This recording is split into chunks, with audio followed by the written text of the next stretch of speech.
से महाविनाशक बना Su-57। किसी भी युद्ध को पलटने के लिए एयरफोर्स का इस्तेमाल अचूक माना जाता है और ऐसे में अगर आपके पास दुनिया का सबसे अत्याधुनिक फाइटर जेट हाइपरसोनिक मिसाइल से लैस हो तो क्या कहेंगे। दरअसल रूस ने Su-57 स्टेल्थ फाइटर जेट से हाइपरसोनिक मिसाइल का सफल परीक्षण कर दुनिया को चौंका दिया है। इसमें जिरकॉन मिसाइल को इंटीग्रेट किया गया है जिसकी स्पीड मैक 9 और रेंज 1000 किलोमीटर है। रूस ने अपने 5वीं पीढ़ी के स्टेल्थ फाइटर जेट Su-57 से हाइपरसोनिक मिसाइल का परीक्षण कर दुनिया को अपने सैन्य कौशल का एक नया ट्रेलर दिखाया है।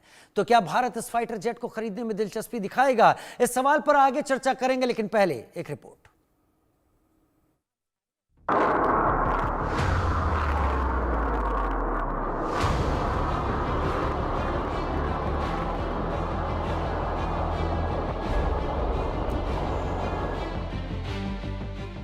रूस ने एक बार फिर से दिखा दिया कि वो दुनिया की बड़ी महाशक्ति क्यों कहलाता है।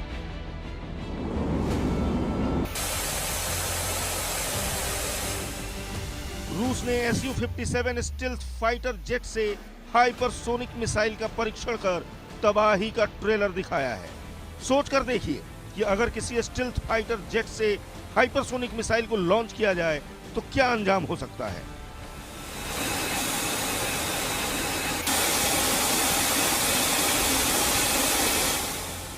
इस टेस्ट की पुष्टि रूसी एरोस्पेस फोर्सेज के chief of the main staff और first deputy commander in chief lieutenant general Alexander Maksimov ने की है।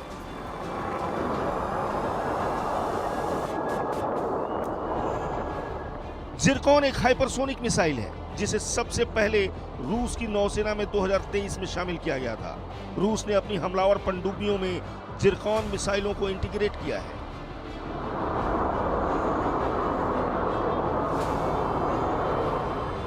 लेकिन अब इस जिरकॉन को 5वीं पीढ़ी के फाइटर जेट Su-57 में तैनात किया गया है, यानी दुनिया की सबसे ताकतवर फाइटर जेट की कतार में Su-57 आ गया है।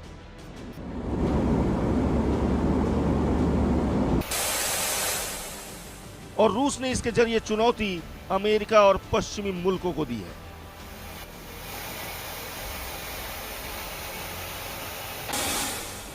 तो क्या भारत अब इस फाइटर जेट में दिलचस्पी दिखाएगा?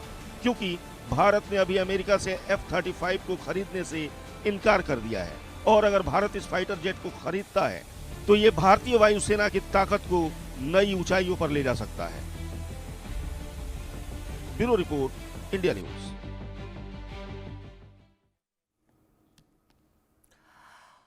जिरकॉन और महाविनाशक Su-57 एक ऐसा डेडली कॉम्बिनेशन जो दुनिया को लड़ाई का या वॉरफेयर का एक नया रुख दिखा सकता है। मेजर जनरल JKS परियार मेरे साथ इस वक्त जुड़ गए हैं सीनियर डिफेंस एक्सपर्ट के तौर पर, और पथिकर पाइन विदेश मामलों के जानकार के तौर पर मेरे साथ जुड़ चुके हैं। बहुत स्वागत है आप दोनों का। सबसे पहले major general JKS Pariyar sir, Su-57 और हाइपरसोनिक मिसाइल जो पहले ही स्टेल्थ है, जिसकी फ्लाइट उसको ट्रैक करना मुश्किल है, जब वो एनिमी की टेरिटरी के अंदर जाकर हाइपरसोनिक फायर करेगा तो उसे रोकना तो एकदम ही मुश्किल होगा। बेशक Su-57 का हाइपरसोनिक जिरकॉन मिसाइल के साथ में जुड़ जाना एक बहुत ही लीथल वेपन बन जाता है। और आज के दौर में जो 5th जनरेशन के फाइटर प्लेन है, इस कॉम्बिनेशन का कोई मुकाबला नहीं है। F-35 अमेरिकन जो है वो भी 5th जनरेशन है, पर उसके साथ जो मिसाइल सिस्टम जो बियॉन्ड विजुअल रेंज वाले हैं वो इस जिरकॉन मिसाइल्स के मुकाबले में कहीं ठहरते नहीं है। इनकी मिसाइल की स्पीड इतनी ज़्यादा है जो 9 मैक यानी ध्वनि की गति से 9 गुना भी ज़्यादा तेज उसमें जा सकते हैं, जबकि अमेरिकन फाइटर जेट के साथ में लगी हुई मिसाइल्स की ये स्पीड नहीं है, उनकी रेंज भी कम है। रहा सवाल Su-57 का, तो ये हर तरह से जो है एक शक्तिशाली 5th जनरेशन है और मल्टीपर्पज इसमें यूज हो सकते हैं। भारत के लिए जहाँ तक होगा, रशियन टेक्नोलॉजी हमें काफ़ी अच्छी है, क्योंकि ये 2018 के पहले रशिया ने इसको हमें भारत को देने के लिए इसका ऑफर किया था। तब सरकार ने इस कहते हुए इस ऑफर पे आगे नहीं बढ़े थे कि हम अपने 5th generation advance fighter jet बनाने के लिए ज़्यादा इच्छुक हैं। उन्होंने अभी दोबारा हमको ऑफर दिया है और कॉस्ट वाइज आप देखिए इसकी कॉस्ट F-35 से आधे से भी कम पड़ती है, वो 100 बिलियन पे जाएगा और ये 35 पे 40 पे ही ये पहुंच जाता है। इसका मिसाइल सिस्टम भी सस्ता पड़ता है और HAL के साथ जब इंटीग्रेशन होके भारत में ही प्रोडक्शन और टेक्नोलॉजी ट्रांसफर होगा तो ये हमें और सस्ता पड़ता है। अब अगर हम F-35 पे जाते हैं, उसकी टेक्नोलॉजी इसके मुकाबले में एक तो पुरानी है, दूसरा ये है कि अगर हमें उसको बनाना है, कॉस्ट ज्यादा है और वो टेक्नोलॉजी ट्रांसफर हमें पूरा करेंगे नहीं। तीसरा जो है, हमें उसका मेंटेनेंस, सर्विसिंग और ट्रेनिंग के लिए जो इंफ्रास्ट्रक्चर डेवलप करना पड़ेगा भारतीय एयरफोर्स में, वो सब मिला के ये जो है 80 बिलियन से बढ़ के इसकी कॉस्ट पर ये यूनिट जो है वो 130 तक चली जाएगी। और वेपन्स भी उनके होते हैं, वो वेपन्स भी हमें मिसाइल्स नहीं होंगे। अगर हम रशियन टेक्नोलॉजी लेते हैं तो टाइम टेस्टेड है, हमारा सारा इंफ्रास्ट्रक्चर, ट्रेनिंग, एयरबेस, हैंगर सब उसके लिए ऑलरेडी अवेलेबल है। तीसरा, ब्रह्मोस का प्रोजेक्ट जो है वो भी रशिया के साथ मिलके ही चला है, तो आगे चल के इसमें जो है हमारी विष्णु मिसाइल, हाइपरसोनिक मिसाइल को इसमें इंटीग्रेट करना बहुत आसान होगा और उसी बेसिस पे हम अपने 5th जनरेशन को 5.5 जनरेशन तक आगे बढ़ा सकते हैं। तो मैं समझता हूँ आज की कंडीशंस में टेक्नोलॉजी की एडवांसमेंट को देखते हुए, भारत के अंदर इंफ्रास्ट्रक्चर को देखते हुए और इसकी कॉस्ट को देखते हुए हर हालत में ये हमारे लिए सबसे अच्छा ऑफर हो सकता है और भारत अपना जो 5th जनरेशन का प्लानिंग चल रहा है उसको वो कंटिन्यू कर सकता है और आगे चल के इसकी प्लेटफॉर्म पे हम और आगे एडवांस टेक्नोलॉजी अडॉप्ट कर सकते हैं। मैं सोचता हूँ ये हमें इसको कंसीडर करना चाहिए। आपको लगता है हमें इसे कंसिडर करना चाहिए, लेकिन जहां तक हमारा मानना है हम सबका कि Su-57 के आने से हम LAC पर एज ले पाएंगे, क्योंकि Su-57 एक बेहतरीन फाइटर एयरक्राफ्ट है, या फिर चाइना और रूस की दोस्ती वहां पर हमें वो एज लेने नहीं देगी? JK Pariyar sir. मैं समझता हूँ एज हमें मिलेगा। चाइना रूस की दोस्ती, चाइना और रूस के संबंधों में भारत और रूस के संबंध इसमें नहीं आएंगे। यूक्रेन वार के समय में भारत ने जिस तरह से ऑयल लेके उनको सपोर्ट किया है और बाकी भी उसमें हम एक तरह से उनके साथ में खड़े होते हैं, तो ये मैं नहीं समझता हूँ कि रशिया इसमें करेगा। रादर भारत और रूस के संबंध में वो रशिया को न्यूट्रलाइज करते हैं कि कोई वो एग्रेसिव एक्शन जो है भारत के खिलाफ सीधे उसमें नहीं ले सकता है। और हाल फिलहाल आपने भी देखा है कि किस तरह से अभी बर्फ जो है वो पिघल रही है और कूटनीतिक रूप पे भी अभी उसमें काफी चेंजेस आ रहे हैं। तो और अगर आप टेक्नोलॉजी की बात करें तो F-35 और J-35 चाइना के दोनों इसके मुकाबले में कहीं नहीं ठहरते हैं। हमें एज जरूर मिलेगी और ये हर तरह से आज की डेट में अगर आप 5th जनरेशन की बात करते हैं तो Su-57 का ज़िरकॉन मिसाइल के साथ में होना ये एक बेस्ट कॉम्बिनेशन है। ये टाइम टेस्टेड है। यूक्रेन में रशिया ने दोनों चीजों का उपयोग किया है और उसके रिजल्ट सबके सामने है, जबकि F-35 जो है वो इसमें बहुत पीछे रहा है। ठीक है सर। पथिकृत पाइन मेरे साथ इस वक्त जुड़े हुए हैं, foreign affairs expert. Pathikrit, Su-57 को मैं अभी एक बॉक्स में रख देता हूं, आप इस पर भी जाइएगा और मैं F-35 की तरफ आ जाता हूं। इन दोनों के साथ ट्रंप की धमकी, भारत पर मैं अभी और टैरिफ बढ़ाऊंगा, क्या ट्रंप की धमकी इस बात की खींच है कि भारत ने F-35 को वो वेटेज नहीं दिया? क्योंकि यूएस की हमेशा आदत होती है, वो माल तो बेचना चाहते हैं विदाउट सोर्स कोड और विदाउट टेक्नोलॉजी, लेकिन रूस कहता है कि Su-57 को भारत में ही बनाएगा और अब अगर जिरकॉन को इंटीग्रेट कर चुके हैं तो शायद वो भी एज भारत को मिलेगी। क्या ट्रंप का गुस्सा Su-57 को लेकर भारत पर निकल रहा है? ट्रंप का गुस्सा बहुत कारणों से हो रहा है। ट्रंप का गुस्सा इसलिए है कि क्योंकि उनकी जो जिस तरह से वो बुली किया, मतलब जिस तरह से थ्रेट मारा, उन्होंने सोचा कि अगर वो इस तरह से भाषा का इस्तेमाल करेंगे तो इंडिया दब जाएगा और इंडिया अपनी डेयरी सेक्टर, पोल्ट्री सेक्टर और हमारी जो एग्रीकल्चर है वो सेक्टर हम अमेरिकन कंपनीज के लिए खोल देंगे। तो हमने खोला नहीं क्योंकि उसमें 10 करोड़ किसानों की रोजी रोटी की बात थी, तो इसी वजह से नाराजगी है। और क्योंकि हम उनके मतलब दोस्त बन सकते हैं, हमारी अपनी सेल्फ रेस्पेक्ट है। हालांकि हम मानते हैं कि अमेरिका एक बहुत बेहतरीन शक्तिशाली देश है, लेकिन हम उनके गुलाम नहीं होंगे। ऐसा नहीं कि वो बोलेंगे तो उठेंगे, वो बोलेंगे तो बैठ जाएंगे। तो इसी वजह से प्रॉब्लम्स है। और जहां तक आप उनके जो F-35 की बात कर रहे हैं, देखिए F-35 जो है ना वो एक सिस्टम ऑफ सिस्टम्स है, मतलब वो अपने एक इंटीग्रेटेड आर्किटेक्चर में वो ऑपरेट करता है। तो ऐसे ही अगर आप एक F-35 ले लेंगे और आप अपने सिस्टम के साथ वो इंटीग्रेट करना चाहेंगे तो वो करने नहीं देंगे। और दूसरी चीज है, अमेरिका से हम मतलब इंडिया कभी फाइटर एयरक्राफ्ट खरीदते नहीं है। उसका सबसे बड़ा कारण है कि उनका जो होता है and user monitoring agreement. Hmm. And user monitoring agreement का मतलब है कि वो आपके ऊपर वो डिसाइड करेगा, उसको आपको इन्फॉर्म करना है कि आप उनके उनसे खरीदे हुए सामान या हथियार या फाइटर प्लेन आप कहाँ इस्तेमाल करेंगे। तो अच्छा। हम उस एंड यूजर मॉनिटरिंग एग्रीमेंट को कभी इंडिया ने साइन नहीं किया हम्म। और ना कभी करेगा। तीसरी चीज है कि हमारे जो एयरफोर्स है वो बहुत कंफर्टेबल है रशियन वेपन सिस्टम्स या रशियन फाइटर प्लेन्स लेके। वो रफाल या मिराज 2000 भी इस्तेमाल कर चुके हैं। मतलब फ्रेंच और रशियन वेपन सिस्टम्स या फाइटर एरोप्लेन से मैं हम ज्यादा कंफर्टेबल है। मैं ये नहीं बोल रहा हूँ कि F-35 अच्छा प्लेन नहीं है, लेकिन हमारे काम की नहीं है क्योंकि हमारी ऑब्जेक्टिव्स कुछ और होते हैं। और तीसरी चीज है, बहुत ही एक्सपेंसिव है। ये यस। बहुत महंगा है और उसका जो मेंटेनेंस कॉस्ट है वो बहुत बड़ा है।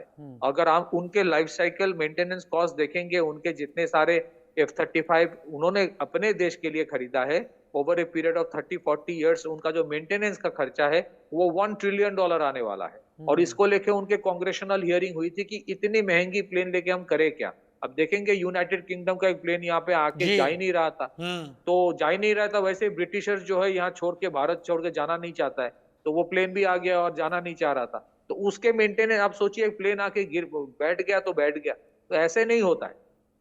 तो हमारे काम का नहीं है हमारे लिए। और ऑब्वियसली ये चीज तो है, सोर्स कोड से भी ज्यादा इंपॉर्टेंट है मैन्युफैक्चरिंग इंडिया में हो, टेक्नोलॉजी ट्रांसफर 100% ना सही कहीं ना कहीं कुछ तो हो।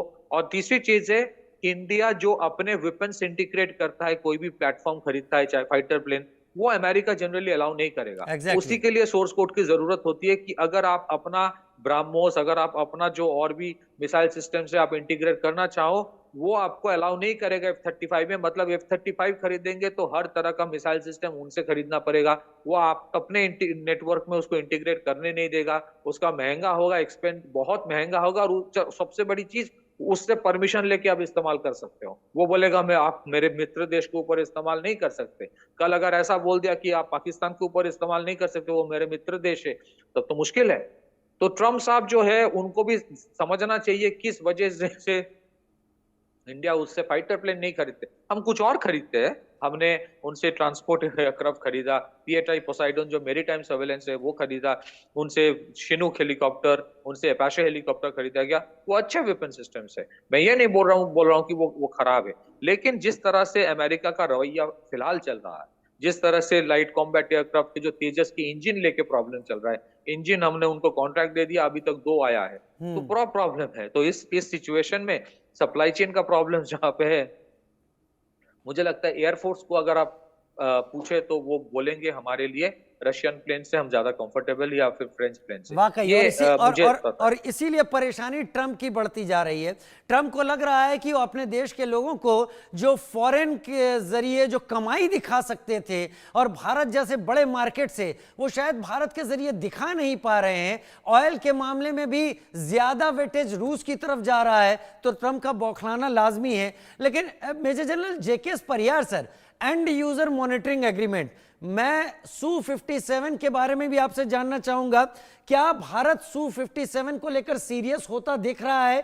क्योंकि ट्रम्प की छटपटाहट ऐसे ही इशारे कर रही है। और दूसरी बात, चिनूक का आना, C-130J का आना या बाकी डिफेंस इक्विपमेंट जो भी आए हैं अमेरिका से, क्या यहां पर एंड यूजर मॉनिटर एग्रीमेंट है? भारत अगर चिनूक को लेकर कोई ऑपरेशन करता है तो क्या अमेरिका एतराज कर सकता है?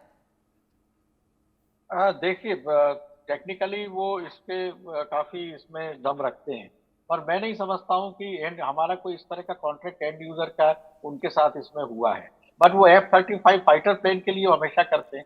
और अगर आप ये जब हमारे यहाँ से 4 साल पहले जो एयर स्ट्राइक्स हुए थे पाकिस्तान बालाकोट के, और अभिनंदन के टाइम पे जब वो पाकिस्तान का F-16, तो उसका भी वो उन्होंने एंड यूजर वाला ही टर्म्स जो था उसमें यूटिलाइज किया था। तो कुल मिला के अमेरिकन जो है वो एक बिजनेसमैन की तरह काम करते हैं। तो एंड यूजर बाकी उसमें मुझे नहीं लगता है इतना इम्पोर्टेंट है जितना कि ये इसके अंदर फाइटर प्लेन में होता है, बिकॉज आज की डेट में सारा जो है ड्रोन और फाइटर प्लेन और मिसाइल इसी पे चल रहा है। और जैसा मेरे एमिनेंट पैनलिस्ट ने भी बताया, सह पैनलिस्ट ने, कि और जिसको मैंने भी पोस्ट किया था, कि ये जो कोई टेक्नोलॉजी कमजोर नहीं होती है, पर हमें सुपेरिटी देखनी होती है, यूटी देखनी होती है। अब आप $130 बिलियन में एक प्लेन खरीदेंगे, और उससे ज्यादा अगर आपको कैपेबिलिटीज जो है वो 40+10 मिलियन टू 15 मिलियन इसका मिसाइल के साथ आपको मिल रही है, टेक्नोलॉजी ट्रांसफर मिल रहा है, आप उसमें अपग्रेड कर सकते हैं, विष्णु मिसाइल हाइपरसोनिक लगा सकते हैं, तो कोई भी सोचेगा कि हम ऐसे ही लें। प्लस आपको एक स्क्वाड्रन में मिनिमम 12 से होते हैं, 18 से 24 हमारे यहाँ हम लोग रखते हैं, तो कम से कम आपको 18 तो लेना ही पड़ेंगे। तो 18 के उसमें आपका कॉस्ट कितना बढ़ जाता है, मेंटेनेंस का 1 ट्रिलियन का 25 साल का बता रहे हैं, वही है, सर्विसिंग सेंटर्स बनाने पड़ेंगे। तो ये टेक्नोलॉजी के मामले में ये बहुत आगे चल के एक तरह का, मैं कहता हूँ वाटरलू जैसा फर्स्ट वर्ल्ड वॉर का था, वैसा ये हो सकता है। रहा सवाल अमेरिकन पॉलिसीज का, तो ट्रम्प साहब जिस तरह से वो अपनी एक्सटर्नल पॉलिसी कर रहे हैं, वैसी दुनिया में चलती नहीं है।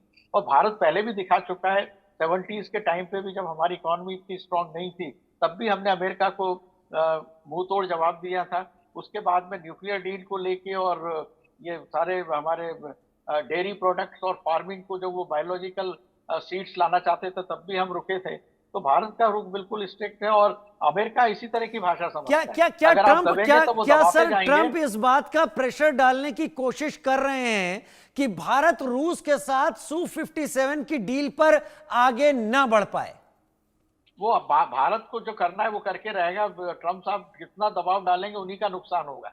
आज अमेरिका जो है ज्यादा बड़ा वो है कि वो सर्विसेज और वो उसमें उस पे चलता है कि जो सेकंड प्रोडक्ट्स बनते हैं, प्राइमरी प्रोडक्ट्स उनके सिवाय डिफेंस प्रोडक्शंस के वो किसी में वो आगे बचे नहीं है। तो अगर वो टैरिफ लगाते हैं तो दुनिया में उनकी भी हालत जो है आगे चल के पतली होगी। अमेरिकन इकोनॉमी स्टैंड स्टिल पे पहुंच चुकी है, 2% से ज्यादा उनका जीडीपी जाता नहीं है, रिसेशन ज्यादा हो रहे हैं। तो ट्रम्प साहब की धमकियों से उनका ही नुकसान होगा, और आप जो जैसा जोर से बोलता है उसको उतने जोर से आप जवाब देंगे तो वो चुप हो जाएगा।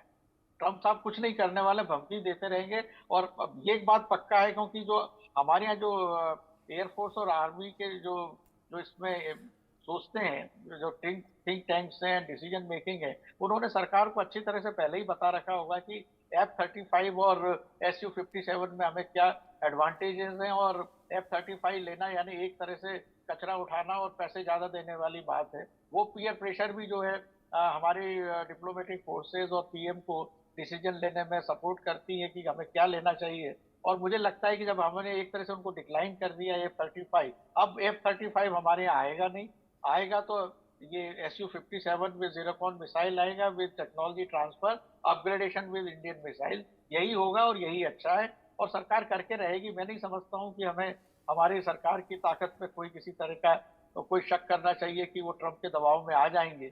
वो कैसे ही बोलते रहेंगे, पर कुछ होना जाना कुछ है। ठीक है पथिकर, ट्रम्प के दिमाग में, ट्रम्प की सोच में, यूएस एडमिनिस्ट्रेशन की सोच में ट्रेड डील हमेशा भरी रहती हैं। भारत के ऊपर एक के बाद एक सैंक्शन लादने के पीछे ये ट्रेड डील है, क्योंकि अभी ट्रम्प ने कहा है कि वो और बढ़ाने जा रहे हैं, या फिर भारत के रूस से नजदीक होते संबंध, क्योंकि ट्रंप ने अपने पोस्ट में यह भी लिखा कि भारत इस बात को इग्नोर कर रहा है कि यूक्रेन में कितनी मौत हो रही है। नहीं, यूक्रेन के मौत के लिए इंडिया कैसे जिम्मेदार हो सकता है? पहली चीज तो ये कि यूक्रेन के साथ जब लड़ाई रशिया की शुरू हुई, 7 दिन में या 1 महीने के अंदर वो सीज फायर की नौबत आ गई थी। तब यूक्रेन को किसने रोका था सीज फायर करने से? अमेरिका ने रोका था, यूके ने रोका था, नेटो ने रोका था, इंडिया ने थोड़ी रोका था। दूसरी चीज है कि यही ट्रम्प यही यूक्रेन के साथ मिनरल डील करता है, कुछ महीने पहले किया कि तुम मुझे मिनरल दो, मैं तुम्हें हथियार दूंगा। तो ये जो यूक्रेन की बर्बादी है, इसके लिए अमेरिका जिम्मेदार है, नेटो जिम्मेदार है। ये यूक्रेन, अब कल ही लड़ाई खत्म हो जाएगी अगर ट्रम्प नेटो हेडक्वार्टर में फोन करके बोल दे कि नेटो एक्सपैंड नहीं करेगा और नेटो का इंटरेस्ट नहीं है यूक्रेन में, बंद हो जाएगी लड़ाई। तो ये तो लड़ाई चाहते हैं, जो मिलिट्री इंडस्ट्रियल कॉम्प्लेक्स है वो अपना बिजनेस बरकरार कर रखना चाहता है। जंग नहीं होगी तो कैसे हथियार बेचेंगे, ये उनका धंधा पिछले 70 साल से चल रहा है। दूसरी चीज है, इंडिया के ऊपर नाराजगी इसलिए है कि ट्रेड में हम लोग पोल्ट्री नहीं खोल रहे। वो चाहते हैं कि वो हमें डेयरी सामान बेचे। उनके वहाँ जो गाय होता है, जो दूध देता है, उनको नॉन वेज खाना खिलाया जाता है, उनको मांस खिलाया जाता है। तो उस हमारे यहाँ दूध को सात्विक माना जाता है, वेजिटेरियन खाना माना जाता है। तो उस नॉन वेज खाया जो गाय है क्या उसका दूध सेहत के लिए भी सही है? इसके नहीं है। बावजूद कि मैड काउ डिजीज ने उन्हें परेशान कर दिया था, फिर भी जी बिल्कुल। और उसके साथ उनके जो जेनेटिकली मॉडिफाइड जितने क्रॉप्स होते हैं, उसका बहुत नुकसान होता है। तो हम अपने देश में जेनेटिकली मॉडिफाइड क्रॉप्स क्यों लाए? और वो जेनेटिकली मॉडिफाइड क्रॉप्स अगर आप लेंगे, तो किसान को हर साल बीज खरीदना पड़ेगा। जी। ये एक ट्रैप है। तो क्योंकि हम अपने इंटरेस्ट को देख रहे हैं और ट्रम्प को लग रहा है कि ट्रम्प अगर टैरिफ बढ़ा देंगे तो हम डर के मारे सब बोल देंगे आ जाइए, सॉरी सर भूल हो गया। ऐसा नहीं होगा, क्योंकि हमारी जो जीडीपी है 4.1 या 4.2 ट्रिलियन डॉलर, और हमारा जो एक्सपोर्ट है अमेरिका को करीब 90 बिलियन डॉलर का है। आप अगर आंकड़ा कर देंगे मोटे तौर पे 2% ऑफ इंडिया जीडीपी जो है एक्सपोर्ट टू अमेरिका है, जो कि इंपॉर्टेंट है। मैं ये नहीं बोल रहा हूँ कि दो, लेकिन 100 रुपए से किसी का अगर आप 2 रुपए निकाल लेंगे तो उसका 2 रुपए का नुकसान तो जरूर होगा, लेकिन वो बर्बाद तो नहीं हो जाएगा ना। और इसी वजह से मोदी जी ने कहा है, स्वदेशी की बात उन्होंने कहा बहुत रिसेंटली। उन्होंने कहा कि शादी भी अगर जो अमीर है वो देश में करे वो अच्छा है, क्योंकि आप मोदी जी बोल रहा है कि आप अपना इंटरनल इकोनॉमी को एक्सपैंड करें। भारत अभी इंटरनल इकोनॉमी को एक्सपैंड करेगा, चाइना की तरह एक्सपोर्ट ओरिएंटेड इकोनॉमी बनाने की कोशिश इंडिया नहीं करेगा। इसका मतलब है हमारा जो जीडीपी है उसका करीब करीब 20 से 22% एक्सपोर्ट के ऊपर डिपेंडेंट रहेंगे, बाकी इंटरनल इकोनॉमी होगा। क्योंकि आप जितना एक्सपोर्ट के ऊपर आपकी निर्भरता होगी, उतना ज्यादा ये बड़े बड़े जो देश है आपके ऊपर डंडा घुमाएगा कि मुझसे ये ले लो, वो ले लो, नहीं तो ये कर देंगे, वो कर देंगे, एक्सपोर्ट बंद कर देंगे। अगर आज एक्सपोर्ट वो टैरिफ भी लगाएंगे तब भी नुकसान अमेरिका को है, क्योंकि बहुत सारे ऐसे कमोडिटीज इंडिया बेचता है, बहुत सारे ऐसे चीज यहाँ से एक्सपोर्ट होता है जो अमेरिका के लिए भी इंपॉर्टेंट है। और वो अमेरिका जो आज रशिया को लेके इंडिया को इतना कुछ बोल रहा है, मैं दो चीज आखिर में कहना चाहता हूँ। वही रशिया से अमेरिका अभी तक यूरेनियम खरीद रहा है, पैलेडियम खरीद रहा है, जो और उनके और भी चीजें खरीद रहा है जो उनकी इलेक्ट्रिक व्हीकल में, न्यूक्लियर रिएक्टर्स में जरूरत होती है, और ज्ञान हमें देता है। पिछले 3-4 साल में अगर आप देखेंगे यूरोप का कितना बड़ा ट्रेड रशिया के साथ हो रहा है, 66 बिलियन यूरो का है। यही शायद डॉक्टर एस जयशंकर ने कहा था कि जब आप खरीदे तो कोई समस्या नहीं है और भारत खरीदे तो फिर आपको कायदे नजर आने लगते हैं। मेजर जनरल जेके